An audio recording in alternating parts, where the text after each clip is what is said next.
Welcome into the Skinny Podcast. It's the weekly Potpourri edition. I'm Richard Skinner, Local12.com digital sports columnist and editor with Rick Broering. As always, it's presented by Blake, the attorney Mason. We got a lot of Bengals to get to, a lot of college basketball, and a lot of negativity around the local college basketball scene. I'll give you a best bet of the week. That probably won't be a best bet, but I'll throw it out there anyway. And then portion of the podcast, which is my favorite, where you can ask me a question on any topic. Just go to the Twitterverse, the Xverse, hit up the hashtag AskSkinnyAnything. Rick, this feels like it's going to be an awful couple, 3 months on the college basketball front. Let's start, I guess, with Bengals, and then we'll get to college basketball. Yeah, let's do that. The Bengals lose to the Browns to end the season 20-18 on Sunday. Let's start with Myles Garrett, because he did set the NFL's new single-season sack record when he pulled down Joe Burrow with just over 5 minutes to go for his 23rd sack of the season. We talked about this on last week's show, and you said if Burrow did the Favre thing and took a flop, took a dive, that you would lose a little bit of respect for him. So was this a legitimate sack, or did Burrow take a dive here? No, I think it's a legitimate sack. I think he's trying to avoid getting clobbered. 5 minutes to go in your season. Do you think you want to take a hard hit from Myles Garrett? You remember the one time he scrambled? He looked like the small dog in the neighborhood being chased by the big dog, looking over his shoulder like, oh my God, he's going to kill me.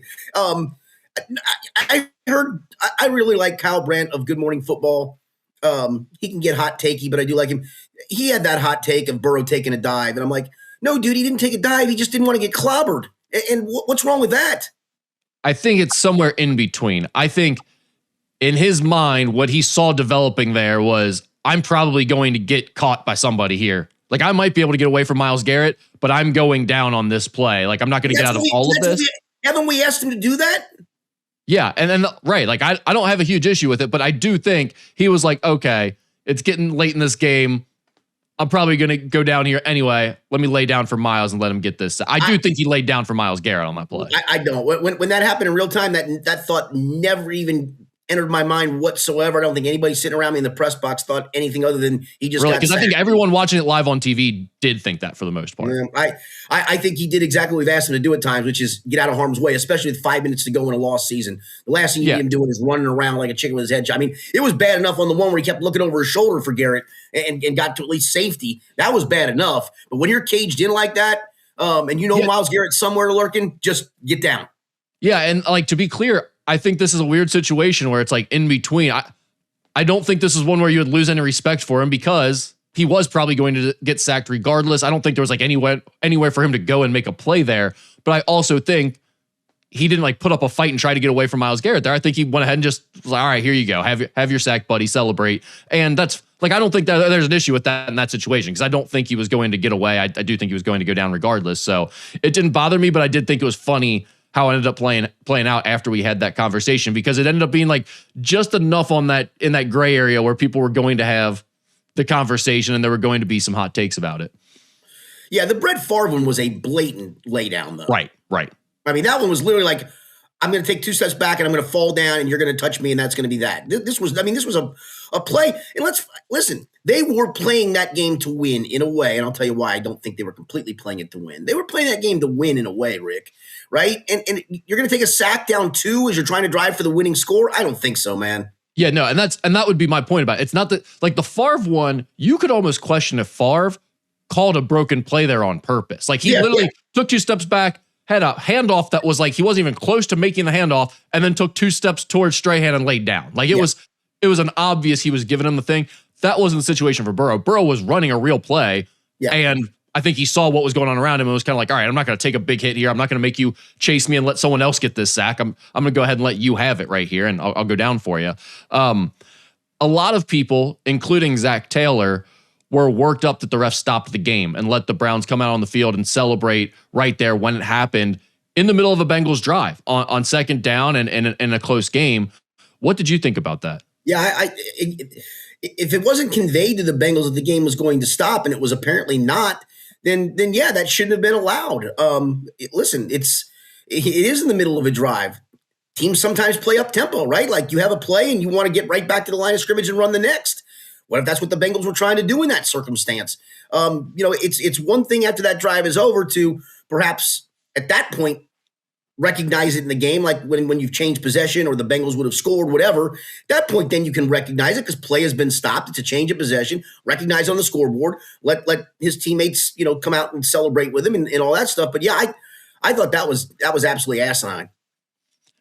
I think all of that's legitimate, but here's why I don't have a problem with it. Because the NFL is a business. It's a giant marketing platform to begin with. They wanted that moment to celebrate for marketing purposes and do their whole video thing going forward.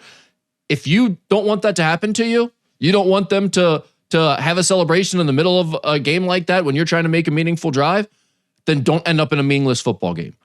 They were willing to do that because that game didn't mean anything. Let me ask you this. If that was the Ravens and Steelers, do you think they stopped that game in that moment? Because I don't.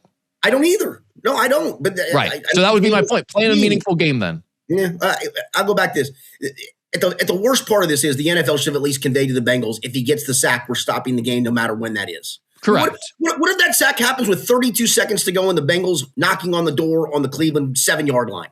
I mean, are you going to stop the game? Zach Taylor should be thanking his lucky stars they gave him more time to figure something out, because oftentimes he would get a delay of game or something in that situation. Yeah. That's what I would tell him. I don't know. It felt it's just weak sauce in my opinion. Just celebrate on the scoreboard, celebrate in between series, and be done. It's an individual record in a team sport. I'm not a big team guy on that either.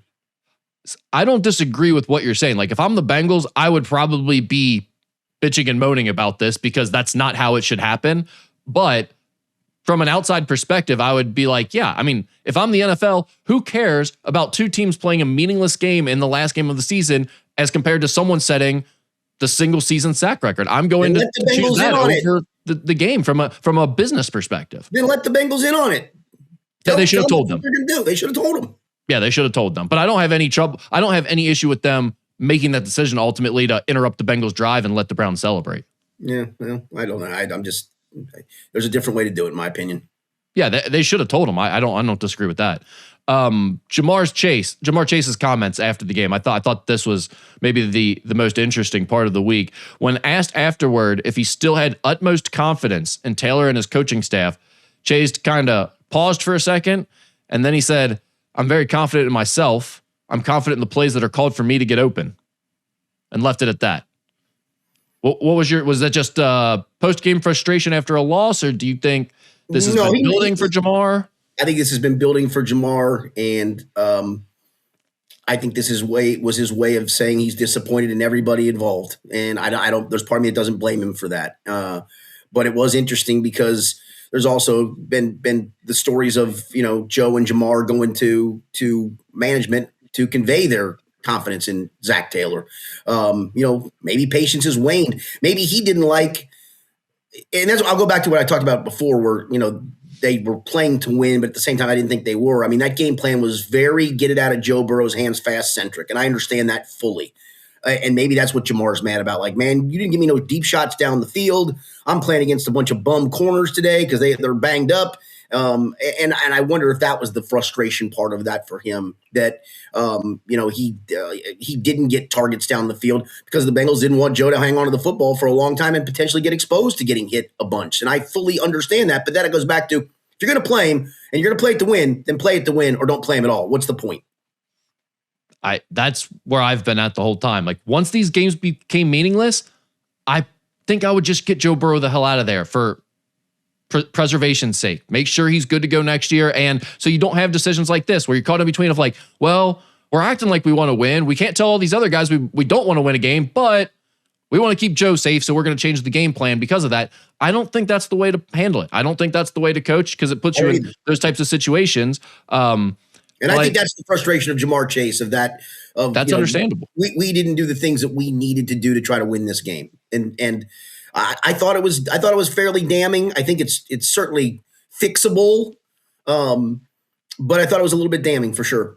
I find it hard to believe Jamar Chase cares that much about that one game, though. To me, this feels like if he's going to say these things, it's much bigger than just losing the Browns. No, it's been building. I mean, listen, as much as Joe Burrow is a competitor, Jamar Chase that dude literally hates to lose. I am totally surprised that he hasn't gone off the rails at some point. In fact, I remember, was it the Denver game? It was one of those ugly losses early in the season where we all flocked to Jamar, and it became actually a ritual where Jamar decided, okay, I'm gonna talk every week at my locker.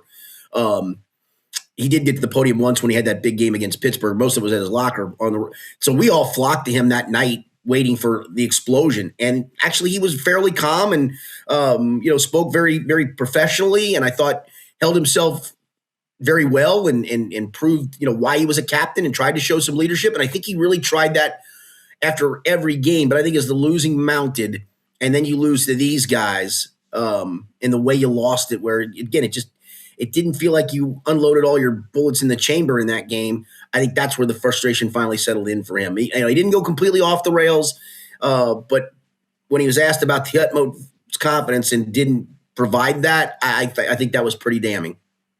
Yeah, I mean, it's a choice not to say something correct. There. Yep, that's correct. Yep. And I mean, he clearly took a second to think about what he wanted to do, and then was like, "Yep, I'm going to go ahead and do this." So it's interesting, if nothing else. No, I agree with you.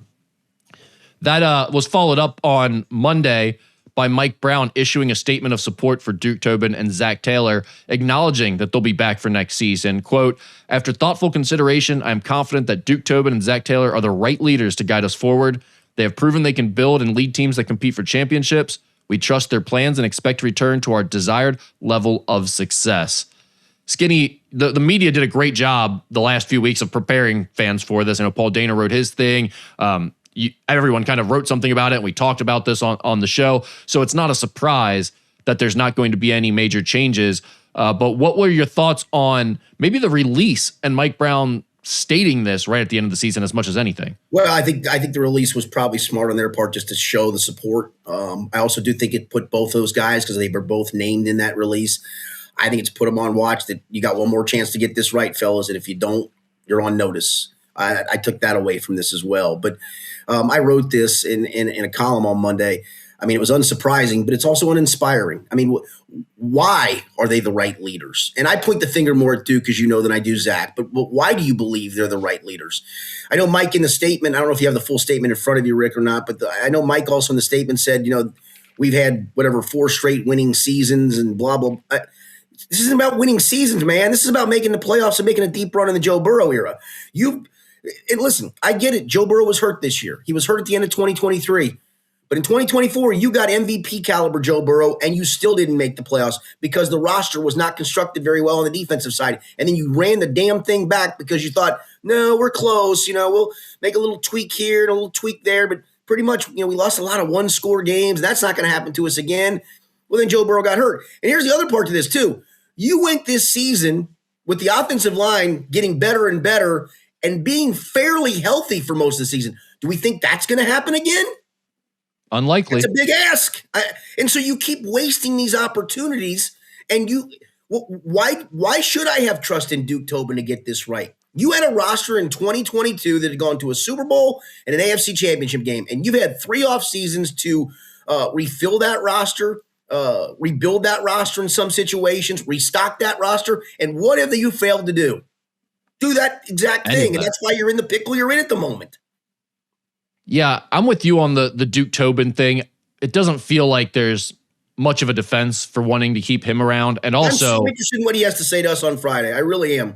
With the situation that the Bengals are in right now, because we have talked about this, and I do believe it, that they do have a path to being a contender next year. And they aren't that far away. They do just need to fix some things on defense. And you could look at them as one of the best teams in the NFL potentially. So I see legitimacy to the idea of keeping Zach Taylor around, keeping the coaching staff pretty much in place for the most part. The one guy that it seems like it would make a lot of sense to move on from and try to revamp your player personnel, your way of building a roster, is Duke Tobin. What is your thoughts on the rest of it? Aside from Duke Tobin, I mean, are you kind of in the camp that agrees that like Zach Taylor probably needs to stick around, even if you kind of have to just grit and swallow it and not be happy about it as a fan? Yeah, because I think it's been more roster construction. I know Zach makes people crazy at times, but this is more roster construction than coaching, in my opinion. There has been some instances of players not developing, but you've also taken stabs in the dark at players that you're hoping can develop. I mean, this isn't a developmental league, man. You need some development. You need to be coached up somewhat, but you also need to be something of a proven commodity coming into this league that you can probably get it done at this level, as opposed to taking the Shamar Stewarts of the world and thinking that you're the smartest people in the room. Mike, I think also in the release said, we're going to look at everything we do in this organization. Does that mean you're going to add more scouts? Does that mean you're going to that your scouts are going to look at more production over traits? Are you going to change the way you do some of those things? I'm super interested to find that out when we talk to Duke on Friday, because if it's the status quo of, we think we know what we're doing, we've built roster. Okay, you know what? John Harbaugh just got fired despite being one of the most successful head coaches in the NFL. Sometimes it's just time. It's time for someone else to take a swing at it. Duke, you've had 3 off seasons since that run to get this roster right. And don't give me 2 winning seasons, Mike Brown. I don't care about them. Neither do the fans. You know what they care about? Making the playoffs and going deep with Joe Burrow as the quarterback. And I know the injuries have happened. I get some of that. But primarily, go back honestly to 2 games this year where the offense put up 39 and 42 points and lost. I don't know if Joe Burrow is going to do any better in those 2 games. Maybe you think he could have made a difference. I don't think so. I think the offense did more than enough in those 2 games. Turn those 2 games around, you're 8-8 going into the Cleveland game. You're playing completely differently, and you win that game handily, in my opinion. And then guess what you would have done? You would have won the division. Yeah. The Zach Taylor thing is interesting to me. I don't want to gloss over that and be like, oh, yeah, it's a no-doubter. You just are fine with keeping Zach Taylor, because I understand the frustration. And I also think we've seen in the NFL, like, look at the Patriots. You can turn it around quickly and get the right coach in there, and all of a sudden you can be a contender because of that. So I'm not saying that the Bengals couldn't find a better coach than Zach Taylor that wouldn't make a big difference. But I think ultimately I would be much more bothered by the idea of them bringing in a new coach next year in another prime year of Joe Burrow and Jamar Chase and T. Higgins all being together, and then us being midway through the season when they're 3-5, let's say, or 4-4, and people going, well, it's a new coach. You got to give him a chance to implement his system and get things on track. You can't judge a new coach in his first season. That would drive me absolutely nuts next season to hear. I don't want that to happen. So I agree. I'm kind of in the mode of you gotta be okay with keeping Zach Taylor and his coaching staff. You gotta be okay with Al Golden for another year. But the Duke Tobin thing is hard to get around, I think, if you're a fan. It's hard to be okay with that. No question. And again, he can throw back in our face of, I was a part of building playoff teams under Marvin Lewis, and I was a part of building a Super Bowl roster and an AFC champion. Okay, that's fine. You were.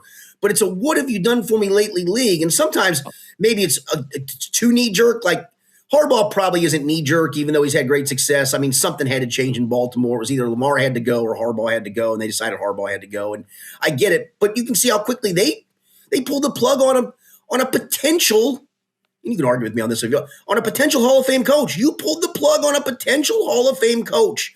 We don't have a Hall of Fame GM or player personnel guy or a Hall of Fame coach right now in Cincinnati. And you keep running this back, okay, man. Again, to your point, I think it can be done in one off season. But you better, again, I'll go back. You better get this right. There's no turning back from not making the playoffs next year. Joe Burrow, injury, whatever else happens. Nope, there's no more excuses. You either get this right or you gone. And it's got to be probably everyone at that point, right? Yes, everyone. It feels like it's a clean house moment. And at that point, you really feel like you're going back to almost ground zero, even with Joe Burrow still. And that's then in 2027, turning 31-year-old Joe Burrow. That's a sad state of affairs to think about right there. Yep. One last thing I did have on the Bengals that is kind of tangential. Cam Taylor-Britt was booked in the Hamilton County Jail Tuesday after pleading guilty to reckless driving in court. Prosecutors say Taylor-Britt drove through downtown Cincinnati, ran several red lights. He was cited again in September, shortly after the Bengals game against Jacksonville. According to police, this time he was accused of driving without a license, drag racing, and crossing a yellow line. The judge yesterday sent him straight to jail for 5 days and said, do not pass go, do not collect $200. That's a gift, 5 days instead of 30. He's got to do them now. What's your take on Cam Taylor-Britt heading to the Slammer, Skinny? I do hear these guys peel out of that parking lot at Paycor a lot. He got busted on Joe Nux all way. From what I understand, there were still a lot of fans after that game milling around. As you can imagine, it's down by the banks, and fans spill out to the banks. That's dangerous. And I think sometimes it just shows the immaturity of these guys. There's a lot of immature dudes that play professional sports, and he showed his immaturity in that moment. And I like Cam personally. We talked to him on Monday, and I thought he was pretty straightforward of, hoping to come back, but maybe a change of scenery is best for him. And maybe a change of scenery is best for him. Not to be out here dry snitching because, I like social media. I like guys pushing fun things, but go ahead. I was going to say, I'm wondering if like Jamar and T, who are out there posting on their YouTube channel, them driving 110 miles an hour down to Rabbit Hash, Kentucky, are thinking, maybe we need to delete some of those videos or something. Yeah, you think? Well, when you see this, no, I would say. So where do you like the street race? Where's your favorite speed? Yeah, typically I do what Jamar and T do. I drive down to Rabbit Hash and just on the dangerous two-lane route. Yeah, Route 20, the dangerous 2-lane Route 20. That's a good time had by all. That's where most of the car people around here like to go. Yeah, that's where you can wrap yourself around a tree pretty easily. Good luck to you. Yeah. I mean, I don't typically choose the downtown scenario. I'm not really a Need for Speed Underground guy. I was more of like a Need for Speed 1 type of guy, I guess. Yeah. Idiots. All right, let's switch gears. College basketball here, Skinny. Sure. We'll start with the game that just happened last night as we're recording this on Wednesday morning. Cincinnati loses at West Virginia 62-60. And you might think, that's not really that shocking of a result, but Skinny, Bearcats had a 57-52 lead with 2:15 to play, and then they gave up a 10-0 run. We're coming. Well, Jizzle James was coming. He did hit a 3 with 3 seconds left, but that was after they had basically lost the game. It was already in the bag. So they were up 5 with 2:15 to go, and then they missed 4 straight shots and turned the ball over 2 times and give up a 10-0 run. It was honestly stunning to watch happen, given the fact that this is like all we've been talking about with UC and Wes Miller recently is their inability to execute, their struggles offensively, the late game moments. And I mean, they blew that one in incredible fashion. I mean, the Houston game, they pissed away too. They didn't blow a lead per se, but they pissed that one away. And I was listening to that game because I went out to scout a game on Saturday. I was driving back home, listening to the end of it. And, listening to Terry Nelson, the radio analyst. Terry played college basketball at UC, obviously. He's coached high school basketball. I think he's coached AAU. Terry knows the game. Sometimes he can be a goof, but Terry knows the game. And I thought Terry made a good point down the stretch. Like, in close games, you need to run a set for your best guy to get a touch. And he goes, I don't know what they're trying to do. And that felt like I can picture that in my mind of exactly what he's talking about. And I know UC fans can see that. And it just feels like down the stretch, he has no idea of what he wants to do offensively, especially. And you're inches away from a 2-0 start in the league with a road win and a win over arguably the best team in the league. And instead you're 0-2, and it feels like it's cratering again in a hurry. And this West Virginia team, it's one thing to lose a game late to Houston. It's another thing to lose a game late to this West Virginia team who is not good. Now, they made a tough 3. I'll give them that. Like, Wes was talking about that in the postgame interview, and he's right about that. They did throw in back-to-back threes. One was an and one where you shouldn't have fouled the shooter, but he didn't make the free throw. So Wes kept going on and on about how that was unforgivable, that Day Thomas fouled a three-point shooter. It's like, well, that free throw was missed. That didn't cost you anymore. That was just like it is unforgivable. He's right about that, but the free throw, it's unforgivable, but he acted like that was what cost them the game, and it really didn't have any impact on the game. They made that 3. They made another tough 3 after that, which, okay, at that point you're down by 1, but you don't have to go and blow everything up from there the rest of the way, and that's what happened. And then after the game, he comes over to talk to Dan and Terry, and before What's against the world, man? Yeah, I mean, before they can even get anything out, Dan's like, hey, we feel for the guys in that locker room, and he starts jumping. Dan's like, don't feel for us. We get to play basketball every day, and it's the world against us, and starts screaming at Dan, and Terry says he hears everything. He just lost it, a complete meltdown on air. Very bizarre. Skinny, do you think this thing is going to make it to the end of the year and that March 31st buyout date? Yeah, the only thing is that's what gets you that is the potential to just get the buyout date, and you just realize even making a coaching change isn't going to make a difference, isn't going to get this team to the tournament. But I mean, it feels like he's lost it, and I don't think they get it back in any way, shape, or form. I try to look up the upcoming schedule. So that UCF, which just beat Kansas at home over the weekend, they do have Colorado at home. That's a winnable game. You lose that game, dear Lord. I mean, what doing at that point? Well, you do wonder, he's got Roy Williams. He's got a dad who runs in big time circles and is a very sharp guy, obviously. You do wonder if at some point the people around him, if they see a little bit more of this like post-game media session with Dan and Terry, if they don't get to him and say, hey, we clearly know how this thing is going to end. Yes, it's a couple $1 million here we're talking about, but let's negotiate a buyout that's somewhere in between what you're supposed to get right now and what it's supposed to be on the 31st. we'll knock it down a little bit and we'll get you out of here before you do any more damage to your reputation and your ability to get another job, because it's starting to look like it's spiraling in that direction. Like that interview was a guy who's teetering and completely losing it. I don't know where it goes from here, but it's a tough situation to watch right now if you're a UC fan. I mean, literally, he has only stuck around for the last couple of years because of the buyout. I mean, that's literally the only reason. The plug on this should have been pulled 2 years ago, and it wasn't pulled for a reason. Not because you believed he had the program going in the right direction, but because of the buyout. And that's not a reason to keep a guy. It is, in theory, because you got to have the money for the buyout, but that should have been the reason you kept the guy. Well, and people keep bringing up how bad the buyout was, or the contract was at the time to extend him when he did right after that crosstown shootout loss. One thing I'd like to point out that UC fans seem to keep forgetting, or media people seem to keep forgetting when they mention that he had just lost the crosstown shootout. He had also just lost to NKU like a week before that. Right. It was NKU and Xavier and like 4 non-conference losses. Yeah, I think this was John Cunningham said, nope, this is my guy. He's going to get it right. You wait and see. Well, buddy, we've waited and seen, and it's not good, and it's gotten worse. Yeah, from an athletic director perspective, I don't know how anyone could have any confidence in what's going on over there. Correct. I'm with you. I don't get it. Let's switch gears here to Kentucky. They lose at Alabama 89-74. I mean, I guess the good news is Otega Owe had 22 points and 8 rebounds. Jalen Lowe did play 27 minutes. He had 21 points. But, Skinny, they were never really in this thing. Jaden Quaintance only goes for 5 points and 6 boards in this one after we were thinking maybe that was the unlock for them. He was going to get them back on track, and he was going to be a major factor the rest of the year.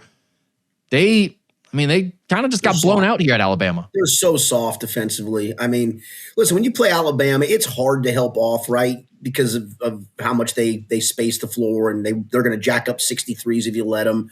And so it's on you to kind of keep your guy in front of you and to be physical with that guy off the bounce.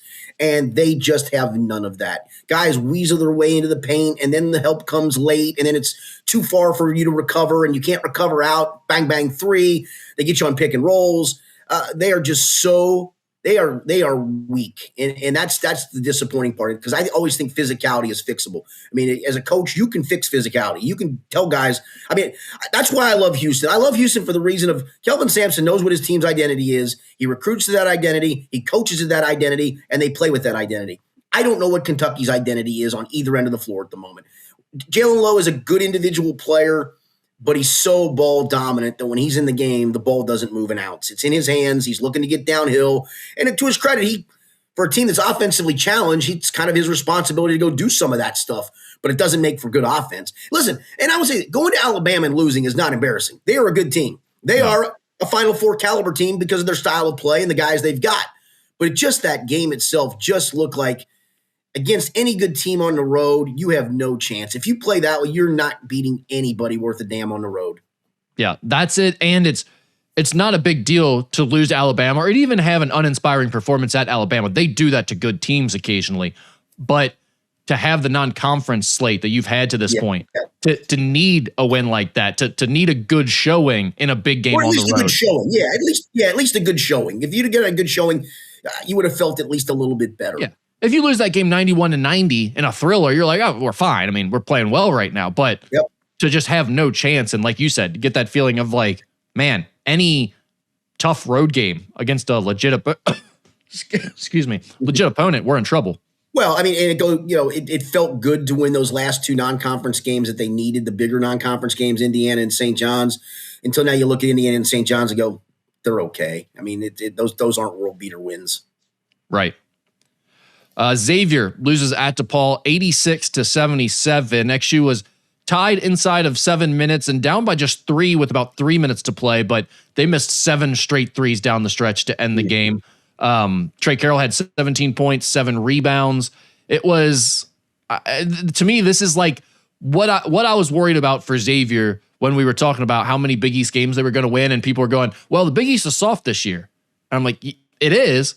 But what happens if you're the softest of that soft group and you can't win any of these close games on the road? And that's what it kind of looks like it might be. Now, I don't think they're going to lose every close game that they're in like this. And I think there are going to be several more where there's a lot of teams like Xavier and DePaul this year where it's going to be close. There's not a lot of separation and someone finds a way to win it late.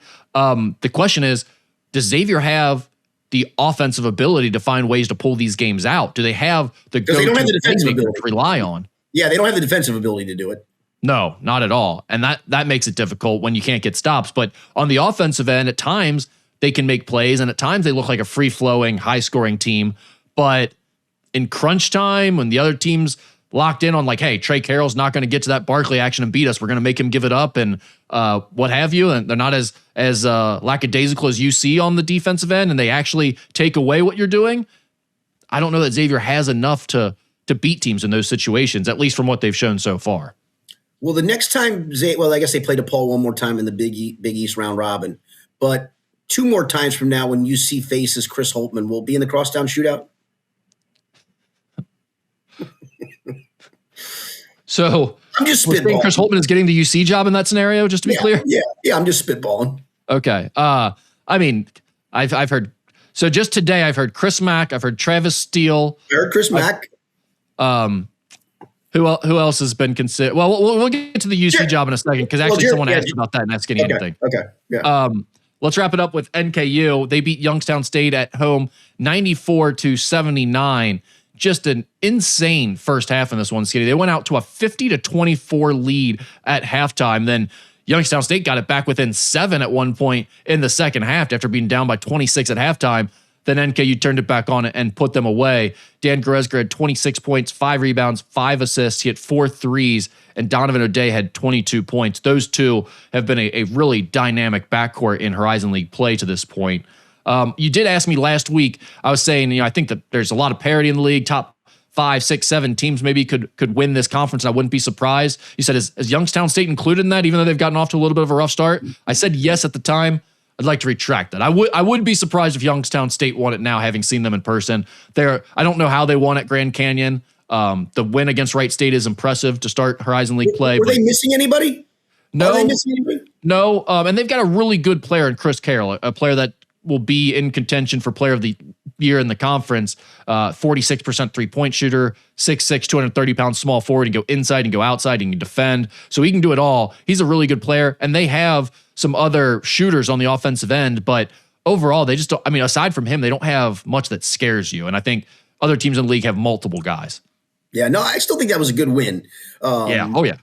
And probably even a confidence boosting win that maybe you start to get on a bit of a roll now. It is hard. It feels like it's hard in this league though to rip off long winning streaks, because as soon as you play that 2-game home swing or whatever, you're on the road for 2 games. And I think that's hard to sustain that in the league. I like that. I like the 2 here, 2 there. Sometimes it's a 4-game stretch. I get that, but I really do like that. Yeah, I like it too. And the way it's set up this year, where again, I keep saying this, but it feels like there's such little separation. Right. There isn't the gaps in the league to where it's like every single night you're at halftime of the NKU games, like we're going to the scoreboard being like, all right, what are these other games looking like? Because you really have no idea what the results are going to be from one night to the next in the league. So just a ton of exciting, close games, it feels like. And to your point, it makes it hard for anyone to get on much of a winning streak. NKU has won 3 in a row now, and they head out to Milwaukee for a game Friday night, and then they'll follow that up with a game at Green Bay on Sunday. Yeah, and honestly, to your point, you said this earlier. I know we've made fun of the Doug Gottlieb situation. He's obviously stepped away from the radio show to focus on basketball. If I'm not mistaken, they beat Milwaukee the other night, did they not? Just popped Milwaukee 79-76. Big win for them. They're 3-2 in conference now. They're right in the mix of it all. So yeah, I thought looking at them in non-conference play that they don't look like they did last year. They're playing teams tough. These guys look really bought in and like they believe in what they're doing. He had a little bit of retention coming back from last season. So some of those guys have really stepped up and taken another step forward. They're dangerous. Everyone, IU Indy's not a team you should lose to, but they had NKU down by double digits with 9 minutes to go in that game. So there are no like automatic, you just roll the balls out there and going to win them type of teams in the league this year. There's no Mike Davis-led UD or Detroit Mercies? Skinny, they're right in the mix of it too. Oh, Detroit, I know that. No.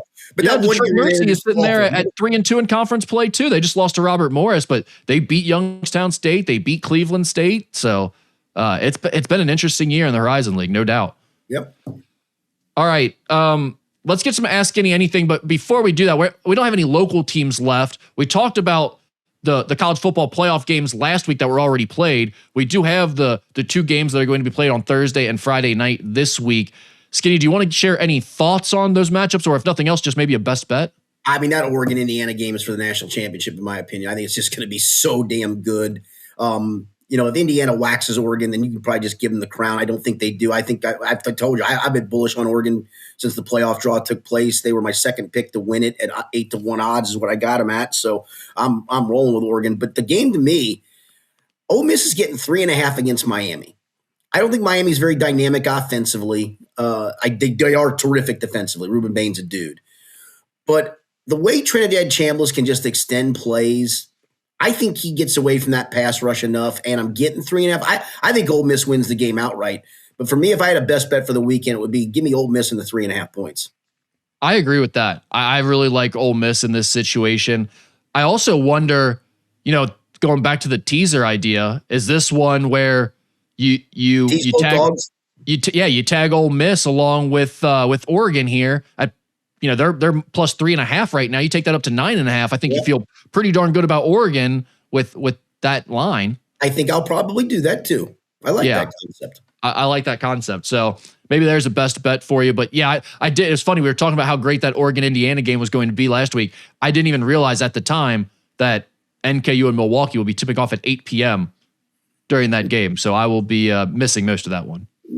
Well, because those half times feel longer, you might be able to catch a little bit of the second half. Maybe when it matters. Bit, but we got a post-game show to get through, and it'll be right. I've done this dance many times during a college football game where you're trying to see how much you'll see, and it's going to be just the fourth quarter, the end of it. All right. I'm looking forward to both, very much so. All right, let's get into just a couple Ask Skinny Anything questions. The first is, who would be Skinny's top choice for UC basketball's next head coach? That's a hard one because I just don't know where they draw from. I mean, Jared Calhoun's an interesting one because he's had some ties as a former coach here. He's doing some good things. Chris Holtman's a good one. I'm serious about that. I think Chris Holtman's a good coach. And sometimes it just doesn't work out where you're at, and it didn't work out at Ohio State, and he's doing some okay things at DePaul at the moment.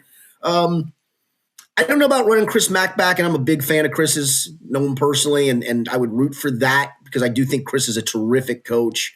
I just don't know if that go ahead. I know people keep bringing up his name, and it's fun to banter about, and I actually do believe the idea of one, Xavier kind of led him on and then didn't hire him, so he'd be fine with sticking it to them and coming to UC from that perspective. I think he'd be okay with that. And I do believe the idea that he wants to send his son to St. X High School, like people keep bringing that up. He wants to get back to the area, his son to go to St. X, all that seems reasonable to me. That's how people from around here are typically with that type of stuff. So all of that feels legitimate, but I think there is about a 0.1% chance of that actually playing out. The UC isn't going to hire Chris Mack for a lot of different reasons. There are a lot of people at UC that don't want that. Two, he hasn't I think Chris Mack is a good coach, but since he left Xavier, I don't think his resume screams this is the guy to get us back on track, and this is who we need to hire. I don't know, man. He was doing some really good things at U of L before it imploded, and he got to the championship game of his conference tournament last year. Skinny, I agree with the U of L thing, though, imploded in a pretty fantastic fashion. It did. And I don't think that necessarily disqualifies him from being a good coach because it was probably more other things that were going on than it was basketball stuff. But the basketball wasn't great either. And then at Charleston, they have the best resources in the conference. Last year wasn't a good year for them, to be quite honest. They don't look at that as a successful year. They look at that as we got to get back on track after last season. So I'm not saying Chris Mack is a bad coach. I just don't know that he's done enough since leaving Xavier that anyone at UC is going to be falling over themselves to be yes, let's hire a guy who used to be one of our most hated rivals in the situation that we're currently in and that he's currently in. I don't think there's any real possibility that he's the next coach, even though I know a lot of people are bringing it up and it is fun to talk about. And I hate to say this because UC is arguably among the top 25 historical basketball programs in the country based on the things that they've done over time. But in this NIL era, is it even an attractive job? It's definitely less attractive than it was a handful of years ago. I mean, there's just no way around it. That you look at it realistically and you're thinking, man, it's going to be hard to compete there in the Big 12 in that current situation that they're in. But here's a name that someone threw out to me that they think would be interested. They know him well. They think he'll be interested in the job. And I think a lot of UC people would be disgusted at the idea. Tom Crean, Mick, Do you think anyone Tom would be Crean's interested in interesting. Tom Crean? It doesn't move my needle. There was a time when I thought Tom Crean was the next John Wooden. That time's come and gone very quickly. No.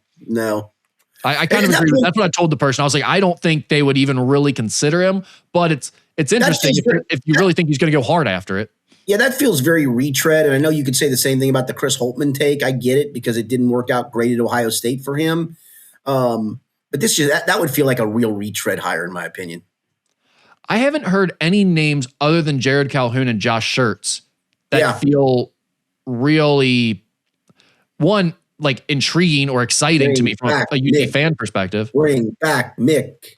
The problem is he's got a big buyout at UCLA, right? He's got a huge buyout at UCLA. Yeah. Otherwise, I actually think that would be a possibility. I mean, I don't think things are going great out there. He's complaining about games being played too late at night for his dad. I think there's a chance Mick would actually say yes to that, and UC would definitely say yes to it. I do too. I just don't think the money will work out for either party. I think, or he negotiates a lesser buyout. Yeah, does UCLA want to let him do that, though? That's the problem. UCLA might be like, no, we've got you. You're our coach. We're not giving you away for less. Yeah, I think it's a tough spot because you can't go and I say this with Chris Mack, but Chris Mack has a resume of Xavier in Louisville. You can't go the SoCon guy route again. You can't go that level guy. You just can't do it. Because it's so unproven at a higher level. Sometimes that's the guy to get, right? It's the up-and-comer. But in this era, I just don't know if you can do that. But again, I go back to how attractive is the job, and does that person think they can get enough NIL to compete in the Big 12? And they probably know they can't.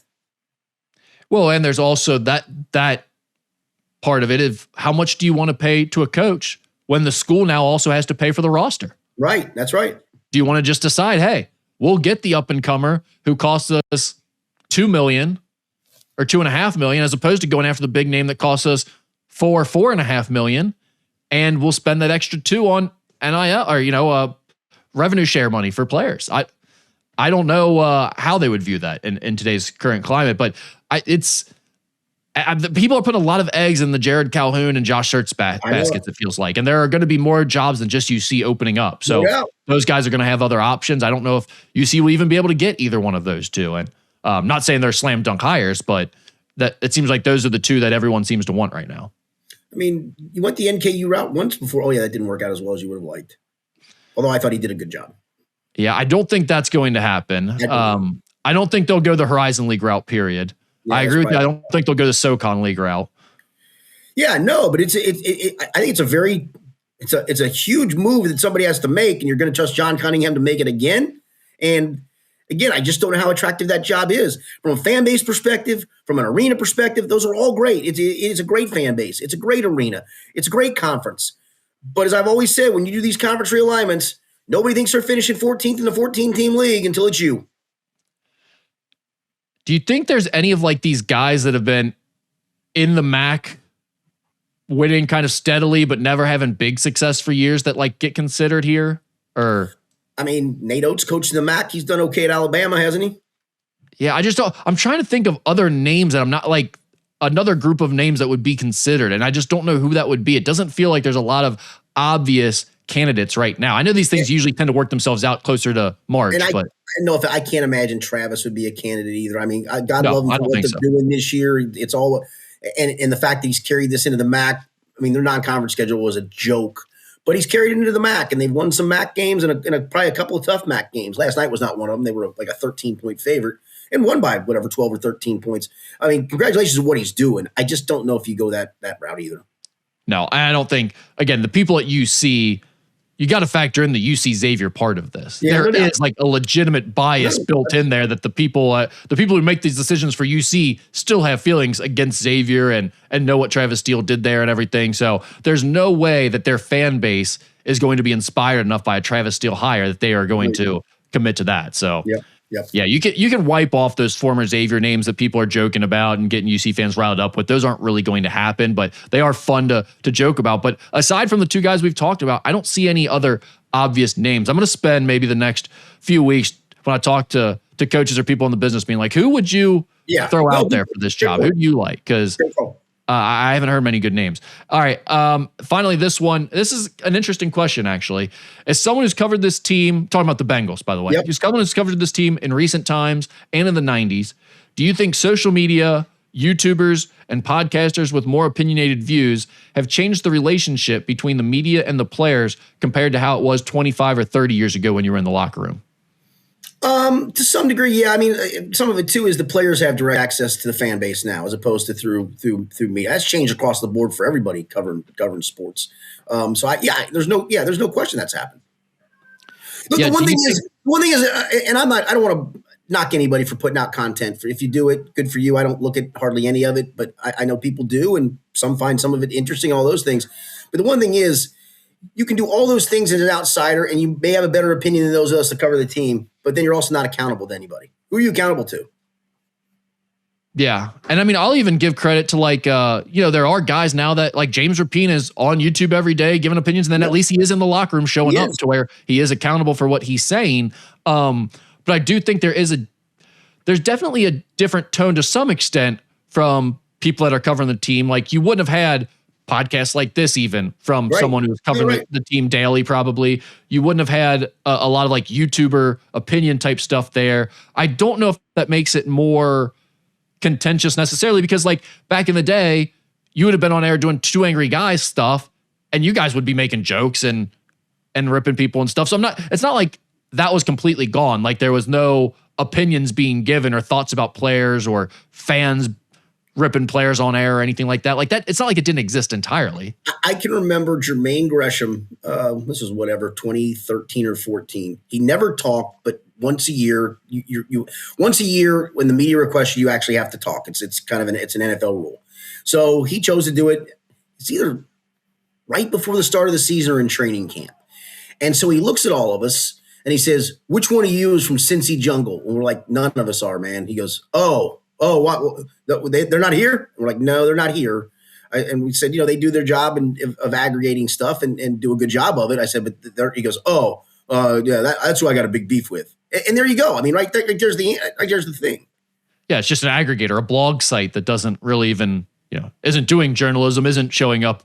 And that's who they end up having beef with because it gets tweeted into their timeline with a clickbait headline or whatever. And that's understandable. But I think the bigger change to me isn't so much like a contentious nature because players are mad about what's said on social media. I think it's the bigger change. I don't know if you've noticed this as much with the Bengals at the pro level, but at colleges, certainly the biggest change is that the teams and the players all can control the message and put out their own message more. So they care way less about giving you access and providing you opportunities to do your job because they're like, well, we're just going to put out what we want on social media anyway. So like, we don't even really want you to do your thing, but okay, maybe you can have 5 minutes to make it happen if you want.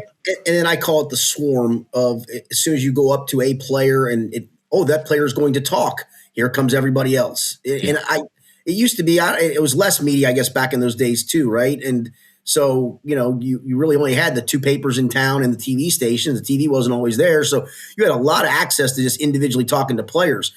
Anymore, it's occasionally you get that. I mean, I talked to Dax Hill last Friday and I said, "I'm going to try to get you before the swarm gets you."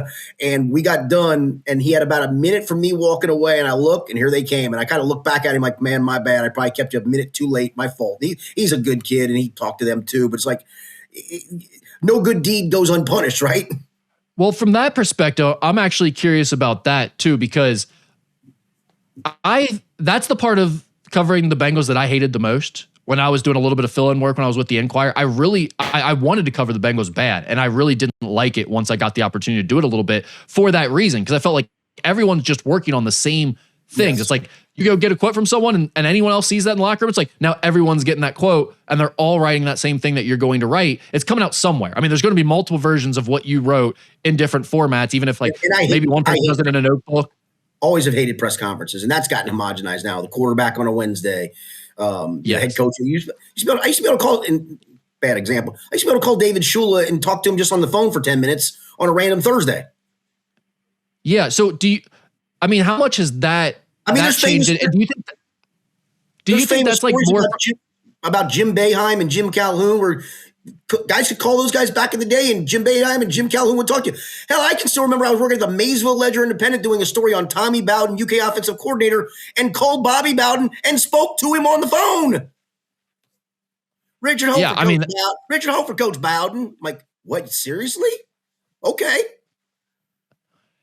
How much do you like, you see this at like, when I was working at the news station too, there was a lot of like, oh, this station did that, so now we got to go do that. Or this station wrote that, so now we got to write that same thing. There's that constant energy of like FOMO, or we're missing out on what they did. Was it always like that when you were doing the media thing? Or were you guys used to be more comfortable with like, that guy's doing his story over there, I'm going to do my thing over here. We don't all have to do the same quote, same story, because there's not that constant online nature of it. And you were also breaking news in the newspaper the next day. You weren't having to do it immediately, and then somebody sees it immediately. It gets aggregated and picked up, and then somebody else has to do it, and you got to chase your tail. I mean, that's where we're at today. And that's why I'm getting out of the business here pretty soon. I can't stand any of it anymore. So was that actually the difference, that you didn't necessarily know what someone else was working on until you saw it in the paper the next day? So you were like, well, too late now. He wrote his story. I didn't know. Dude, there were plenty of times I'd be working over, if I worked so when I had a beat, I had Bengals some. I did UK for 5 years. I did preps in both Kentucky and Ohio. I was an assistant sports editor. But when I worked overnights on the desk, one of the jobs of the overnight guy, I usually volunteer because it got me out of the office for 45 minutes, and I go get a cup of coffee at 3 o'clock in the morning, was to go get inquirers and bring them back. And we'd look to make sure we didn't miss something. I mean, that's kind of the nature of the beast. Now, we lopped them probably more than they lopped us. But again, the whole time during training camp, a lot of times I'd be across the hall from Jack Brennan. This is back in the days when national media wasn't the one being spoon-fed everything from agents. You were calling agents constantly. That's back before contracts were slotted for rookies, and there were more contentious holdouts or longer holdouts. You were spending your time in between the two-a-day practices making phone calls. And the whole time I'm worried Jack Brennan across the hall got him when I didn't get him. And he's probably looking back going, he's worried that I got the guy when he didn't. I mean, that's kind of what we were. Then you open the door back up and you kind of look at each other and smile and go back to the next practice. Yeah, just that to me seems more fun. Not that like you're not working together and you don't get along with the people on the beat and everything, but just like you're kind of doing your own thing, and there is a little more competition there still. Like now it's just like, it felt to me like we're all doing the same job at the same time at all times. And I know, like, okay, sometimes someone has a good idea for a column or a story that they write that's a little bit different, and they go and get their quotes separately. But like for the most part, every quote that's used, I mean, you all transcribe and share all the quotes every day, and everyone uses them. Just from the press conferences. Yeah, but I mean, there's still a lot. If there's a big scrum, and most of the time, if a player's talking, it ends up being a big scrum, you share that too. So it's like, just regardless, for the most part, if someone is talking on a given day in the NFL locker room, several people are going to be using the quotes that he gave in something that they write. And that, to me, that was less fun about covering the beat compared to how I imagine it used to be when you guys were doing it, in the 90s. Yep. All right, that's all we got. I appreciate it very much. We'll have some NFL playoffs to talk about next week because we got the playoffs this weekend. We'll have certainly the college football playoff championship to talk about. We'll have some college basketball to talk about. Aren't we all thrilled by that? And much, much more. Probably some Bengals. We'll get Duke Tobin on Friday. We'll have the Norse are on a roll, Skinny. The Norse are on a roll. Norse up. Get fired up. Let's get behind the Norse. The Norse and the Red Hawks. Are you the Norse up? Is it this? Is that Norse up? No, it's this. My bad. Okay, so it's this. I'm with you then. Let's do Norse up. Norse up. Get your pinkies up. For Rick Broering, I'm Richard Skinner. It's been the Skinny Podcast, the weekly Potpourri edition, presented by Blake, the Attorney Mason. Norse up.